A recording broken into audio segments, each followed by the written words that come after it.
अस्सलाम वालेकुम जनाब, की हाल जे? हाँ, मेरे पीछे एक बंदर। खैर मेरा यार जरगाम सिद्धू एडवोकेट ते थोड़े नाल दो गल्लां करनियां ने। एक लतीफा सुनाना मौजूदा हुकूमत दा ते दूजे नंबर ते दो त्रै गल्लां सियासत के बारे में करांगा तो, क्योंकि मैं अपनी आडियंस नूं ये पाकिस्तान के सूरत हाल जेह्ड़ा मौजूदा सूरत हाल जी सियासत जी खलबली मचदी है वो थोड़े नाल मैं शेयर करदा अपनी हर वीडियो के अंदर अंदर। सब तो पहले मैं तुहानूं लतीफा सुनाना। लतीफा इंज है कि वजीर आजम जोड़े ने शहबाज शरीफ साहब जोड़े आंदे ने मैं कैंसर का मरीज हाँ तो मेरी जी सोचने की जी ना ताकत वो हूँ कमज़ोर हो गई ना। मैं रह गया आंदे नहीं मैं लिंगो रह गया वो दिमागों रह गया ये। तो उस जब आख्या मैं ना बड़े ही पैसे लैके आया जनवक कानफ्रेंस के सिद्धू साहब यह गल जी नहीं थोड़ा गौर करनी है। तो उन्हें क्या अपनी टीम ਨੂੰ कि वजीर आजम ਹੁਣ ਉਹ ਜੋ ਇਸ਼ਾਰਾ ਕਰਦਾ ਹੈ ਥੱਲੇ ਰਾਜ ਕੱਚੇ ਚਮਚੇ ਹੁੰਦੇ ਨੇ ਯੈਸ ਸਰ ਉਸ ਆਖਿਆ ਜਿਉਂ ਇਮਰਾਨ ਖਾਨ ਨਾਲ ਪੋਡਕਾਸਟ ਕੀਤੀ ਹੈ ਨਾ ਇੰਜ ਮੇਰੇ ਵਾਸਤੇ ਪੋਡਕਾਸਟ ਯੂਟਿਊਬਰਾਂ ਨੂੰ ਬੁਲਾਓ ਮੀਡੀਆ ਨੂੰ ਬੁਲਾਓ ਮੈਂ ਉਹਨਾਂ ਨਾਲ ਗੱਪਾਂ ਕਰੀ ਉਹਨਾਂ ਨੂੰ ਦੱਸਣਾ ਕਿ ਮੈਂ ਪਾਕਿਸਤਾਨ ਵਾਸਤੇ ਕੀ ਕੀ ਕੀਤਾ ਹੈ ਤੇ ਕੀ ਕਰ ਰਿਹਾ। ਖੈਰ ਇੱਕ ਮੁਜ਼ੰਮਲ ਹਸਨ ਨਾਮ ਦਾ ਬੰਦਾ ਹੈ ਬੜਾ ਵੱਡਾ ਯੂਟਿਊਬਰ ਹੈ ਪੋਡਕਾਸਟ ਕਰਦਾ ਹੈ ਤੇ ਸਭ ਤੋਂ ਪਹਿਲੇ ਉਹਨੂੰ ਕਿਹਾ ਕਿ ਉਹਦੇ ਨਾਲ ਮੇਰਾ ਇੰਟਰਵਿਊ ਕਰਾਉਣਾ ਪੋਡਕਾਸਟ ਕਰਾਉਣੀ ਹੈ।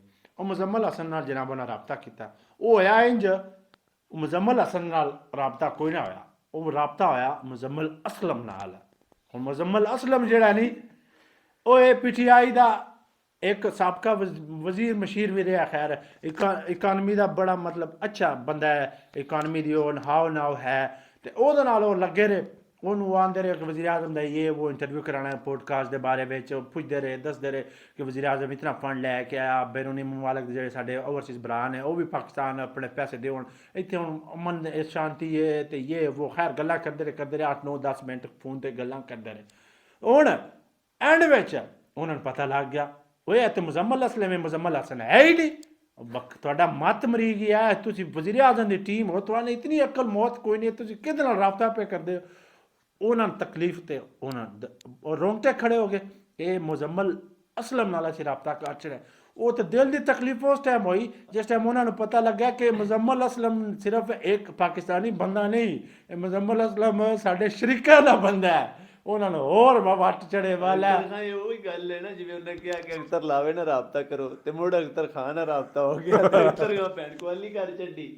ਤੇ ਹੁਣ ਉਹਨਾਂ ਜਿਸ ਟਾਈਮ ਪਤਾ ਲੱਗਾ ਕਿ ਮੁਜ਼ੰਮਲ ਅਸਲਮ ਤੇ ਇਹਨਾਂ ਦਾ ਆਪਣਾ ਬੰਦਾ ਇਹ ਤੇ ਹੁਣ ਲੋਕੇ ਵਿੱਚ ਗੱਲ ਦਮਾਲ ਪਾ ਛੜਨੀ ਹੈ ਤੇ ਉਹ ਗੱਲ ਜਿਸ ਟਾਈਮ ਦਮਾਲ ਪੈ ਗਈ ਹੁਣ ਇਹਨਾਂ ਵਿਚਾਰਿਆਂ ਵਜ਼ੀਰ ਆਜ਼ਮ ਆ ਕੇ ਮੈਂ ਲਾਨਤ ਭੇਜਦਾ ਆਪਣੀ ਟੀਮ ਤੇ ਮੈਂ ਨਾ ਕੋਈ ਪੋਡਕਾਸਟ ਕਰਨੀ ਹੈ ਨਾ ਕਿਸੇ ਨੇ ਇੰਟਰਵਿਊ ਦੇਣਾ ਤੁਸੀਂ ਚੁੱਪ ਕਰਕੇ ਬੈਠੇ ਰਹੋ ਮੈਂ ਜਿਹੜਾ ਕਰਦਾ ਪਿਆ ਮੈਨੂੰ ਕਰਨ ਦਿਓ।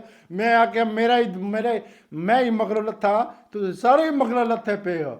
ਤੇ ਦੂਜੇ ਨੰਬਰ ਤੇ ਦੋ ਤਰ੍ਹਾਂ ਗੱਲਾਂ ਤੁਹਾਡੇ ਨਾਲ ਸਿਆਸਤ ਦੇ ਬਾਰੇ ਦੱਸਣਾ ਜਿਹੜੇ ਅੱਜ ਤੱਕ ਮੌਜੂਦਾ ਸੂਰਤ ਹਾਲ ਨੇ।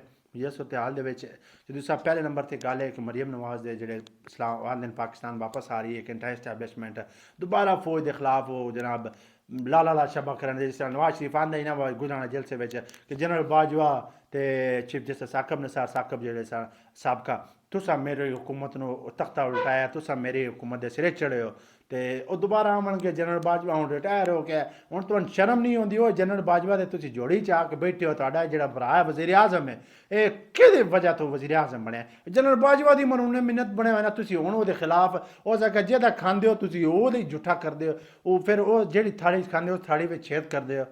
हूँ जनरल बाजवा के खिलाफ तुम फिर कंपेन करनी है हूँ वो गल्लां कोई ना रही पाकिस्तानी अवाम सियाणी हो गई है। तो मियाँ साहब लंडन में तुझी जिंदगी गुजार है 3 साल गुजार है मरियम साहब खर्चे किते जनाब मूँह ते मेकअप शेकअप लाया सर्जरियाँ करवा के फिर वो आईयां तो फिर वो अपना चुरन बेचन गए हूँ वो गल्ला कोई ना इमरान खान अगे निकल कता कर गया हूँ तो होने की लोड़ ही कोई ना।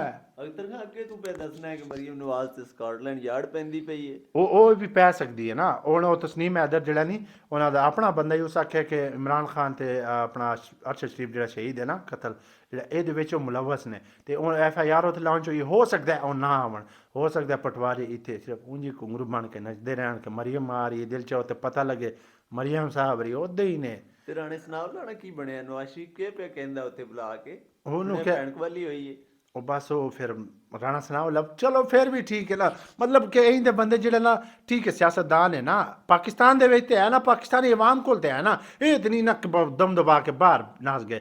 ਤੇ ਦੂਜੀ ਗੱਲ ਹੈ ਕਿ ਮੋਹਸਿਨ ਨਕਵੀ ਆ ਗਿਆ ਵਜ਼ੀਰ ਆਲਾ ਨਿਗਰਾਨ करप्शन करप्शन करप्शन जिस तरह कैद आजम ने आख्या काम काम काम ਕਰਪਸ਼ਨ ਤੇ ਧਾਂਦਲੀ। ਅਖਤਰ ਖਾਨ ਤੈਨੂੰ ਯਾਦ ਹੈ ਇੱਕ ਗੱਲ ਮੈਂ ਦੱਸੀ, ਤੂੰ ਮੇਰਾ ਇੰਟਰਵਿਊ ਪੇ ਕਰਦਾ ਹੈ, ਕਿਹੜੀ ਤੈਨੂੰ ਮੈਂ ਦੱਸਿਆ ਸੀ ਕਿ ਇਹ ਯਾਰ ਮੈਂ ਯਾਦ ਵੀ ਹੈ? ਨਾ ਉਹ ਸ਼ਬਾਸ਼ ਸ਼ਰੀਫਰ ਜਿਹੜੀ ਮੇਰੀ ਜਿਹੜੀ ਨੇ ਭੇਜਿਆ ਥੋੜਾ ਖਤਮ ਹੋ ਗਿਆ। ਤਰੀਕੇ ਅਦਮ ਤੁਮਾਰ ਆਸੀ ਨਹੀਂ, ਤੇ ਜੇ ਆਈ ਤੇ ਫੇਲ ਹੋ ਗਈ ਤੇ ਪੰਜਾਬ ਵਿੱਚ ਇਹਨਾਂ ਦਾ ਬੇੜਾ ਗਰਕਿਆ ਜਾਣਾ ਹੈ। ਹੋ ਗਿਆ ਨਾ ਫਿਰ। ਗਰਕ ਤੇ ਹੋ ਗਿਆ ਹੁਣ। ਮੈਂ ਨਾ ਡਰ ਹੈ ਕਿ ਇਹ ਜਿਹੜਾ ਜੋ ਕਾਲ ਖਾਨ ਆ ਕਿਹਾ ਕਿ ਜਿਹੜੇ ਜਿਵੇਂ ਤੁਸੀਂ ਕਰਾਚੀ ਵਿੱਚ ਇਲੈਕਸ਼ਨ ਕਰਾਏ ਨਾ, ਜੇ ਇੰਜ ਪੰਜਾਬ ਤੇ KPK ਵਿੱਚ ਕਰਾਣੇ ਨਾ, ਤੇ ਤੁਹਾਡੀ ਮਿਹਰਬਾਨੀ ਨਾ ਕਰਾਓ।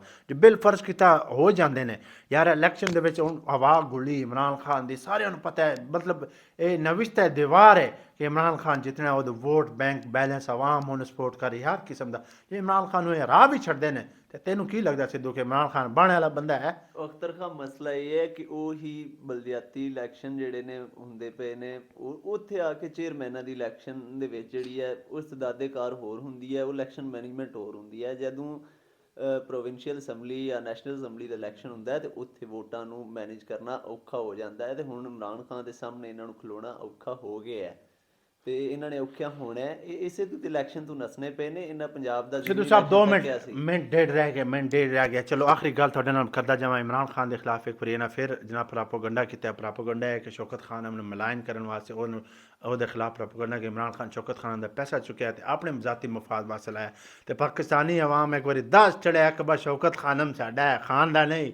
ਖਾਨ ਜਿਹੜਾ ਬਣਾ ਗਿਆ ਇਹ ਗਰੀਬ ਗੁਰਬਾ ਵਾਸਤੇ ਬਣਾਇਆ ਤੇ ਪਾਕਿਸਤਾਨੀ ਅੱਜ ਲੱਖਾਂ ਕਰੋੜਾਂ ਪੈਸੇ ਫਿਰ ਸ਼ੌਕਤ ਖਾਨ ਨੇ ਰਾਹ ਜਾਂਦੇ ਡੋਨੇਸ਼ਨ ਦੇ ਚੜੀ। ਹੋ ਸਕਿਆ ਸਿਰਫ ਔਰ ਸਿਰਫ ਸ਼ਰੀਕੇਬਾਜ਼ੀ ਤੇ ਕਿ ਆਪੋਜੀਸ਼ਨ हुकूमत आख्या कि इमरान खान उत्ते करप्शन की है। तो ये गल्लां ने सिद्धू साहब है जिहड़े इंज घोड़ी बन के खलोते हुए ना, ये मजबूरी तो नहीं खलोते, ये भाई इन्हां दी चुक निकली हुई है जवानी विच। खैर हो जाता है। तो ये नाल ही अपने भरा नूं अख्तर खान नूं इजाजत दिओ। इंशाअल्लाह फिर तुहाडे नाल किसी वीडियो च मुलाकात होएगी। अल्लाह सोने दे हवाले। सिद्धू साहब कोई हमला करना चाहते तो कर लो। ਅਖਤਰ ਖਾਨ ਇਹ ਤੈਨੂੰ ਮੈਂ ਕੈਮਰੇ ਤੋਂ ਬਗੈਰ ਦੱਸਾਂ। चलो बड़ी मेहरबानी सर।